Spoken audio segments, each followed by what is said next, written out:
Good morning. Marc Ostwald from ADM Investor Services International with a few thoughts on where we are with central bank rate expectations and what we should be considering in that context.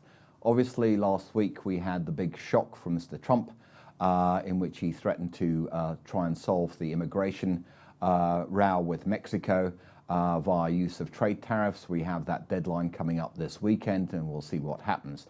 In the meantime, financial markets have basically moved to discount the first rate cut by the Fed, as one can see on the table, by July, and a further 3 rate cuts as we go on.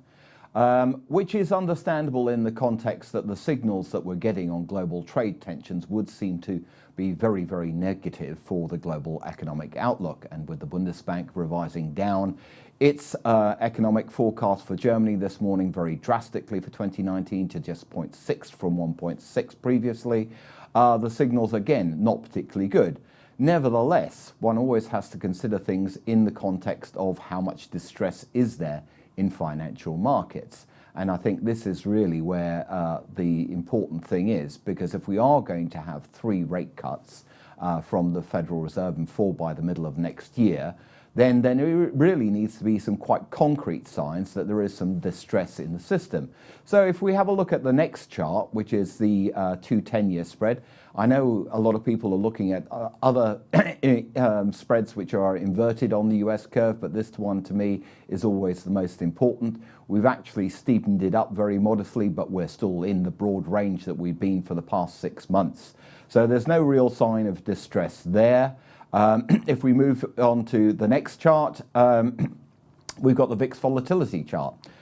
This, if anything, is the biggest sign normally that we get of distress in the financial system. As we can see, back in December, after the Fed had hiked rates for the last time, as it appears in this cycle, we had an enormous spike up to 35%. We've had a marginal spike, but we remain comfortably below 20 and very much towards the low end of the range that has prevailed. So there's no distress there.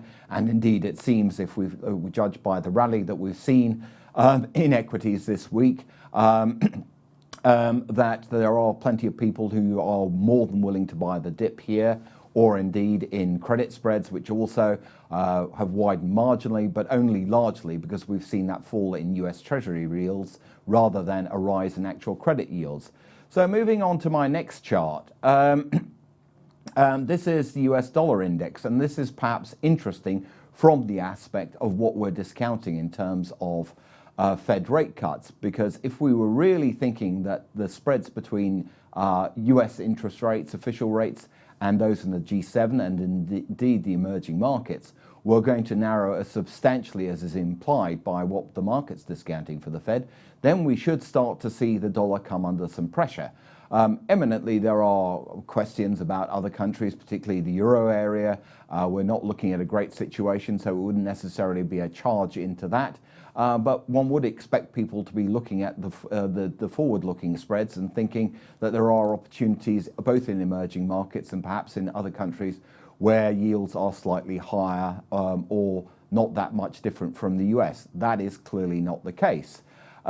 In terms of the inflation outlook, I think the one thing that we actually need to keep a very close eye on, and the inflation outlook will certainly be a key thing for the outlook, will be a key thing in terms of the outlook for rates, is oil prices. And my last chart is just an interesting one in terms of the fact that much as we've seen a big fall in oil prices, somewhat of a recovery late in the week, we are actually a situation where major oil supply disruptions have not been this large since the Iraq-Kuwait war. And therefore, we should be thinking that as much as we're worried about global oil demand, there is quite a lot of supply disruption about, and that should support prices in the longer run, particularly if we go into a deficit in the second half of the year.